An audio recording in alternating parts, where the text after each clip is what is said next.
బాలీలో ఇలాంటి మిస్టేక్ అయితే మీరు అస్సలు చేయకండి. ఎందుకంటే ఈ మిస్టేక్ చేయడం వల్ల మాకు 1 అవర్లో అవ్వాల్సిన డ్రైవ్ 2 అవర్స్ అయిందనమాట.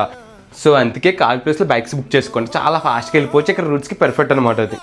Welcome to day 1 Bali series అండి. మా ట్రిప్ అయితే హైదరాబాద్ నుంచి స్టార్ట్ చేసాం అనమాట. హైదరాబాద్ నుంచి బాలీ మాకు 9.5 అవర్స్ అండి ట్రావెలింగ్ టైము. సో మిడిల్లో ఒక లేఓవర్ అయితే ఉందండి. లేఓవర్ వచ్చేసామో మలేషియాలో అనమాట. సో 1.5 అవర్ అనమాట. సో మలేషియాలో అయితే ల్యాండ్ అయిపోయాము. ఇక్కడ ల్యాండ్ అయిన టెర్మినల్ చేంజ్ అవ్వాలన్నమాట. వితిన్ 20 to 30 మినిట్స్లో మేము టెర్మినల్ అయితే ఈజీగా చేంజ్ అయిపోయాము. అయిపోయిన తర్వాత ఇక్కడ కూడా సెక్యూరిటీ చెక్ ఉంది, అదంతా ఫాస్ట్గా కంప్లీట్ చేసేసుకుని ఇంకా డైరెక్ట్ ఫ్లైట్ అయితే ఎక్కేసామండి. ఈ ఫ్లైట్లో పెట్టిన ఫుడ్ అయితే నేను అస్సలు ఎక్స్పెక్ట్ చేయలేదన్నమాట. కోకోనట్ రైస్ అంటే కొబ్బరి అన్నం విత్ చికెన్ కర్రీ పెట్టారండి. 21 అంతే, అదిరిపోయింది. ఇంకా డైరెక్ట్ బాలీకి అయితే వచ్చేసాము. బాలీలో దిగిన వెంటనే ఫస్ట్ ఇమిగ్రేషన్ చెక్ ఇవన్నీ అయితే ఫాస్ట్గా పూర్తి చేసుకున్నామండి. ఈ లోపల మేము ఇక్కడ ఒక టూర్ గైడ్ని అయితే హైర్ చేసుకున్నాం అనమాట.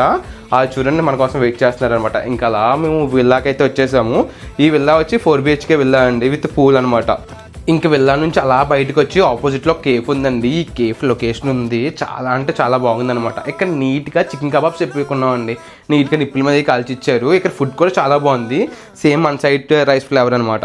ఇంక నైటింగ్ ఏం చేస్తాం, నీట్గా అలా చిల్ అవుతూ ప్రశాంతంగా పడుకున్నాం.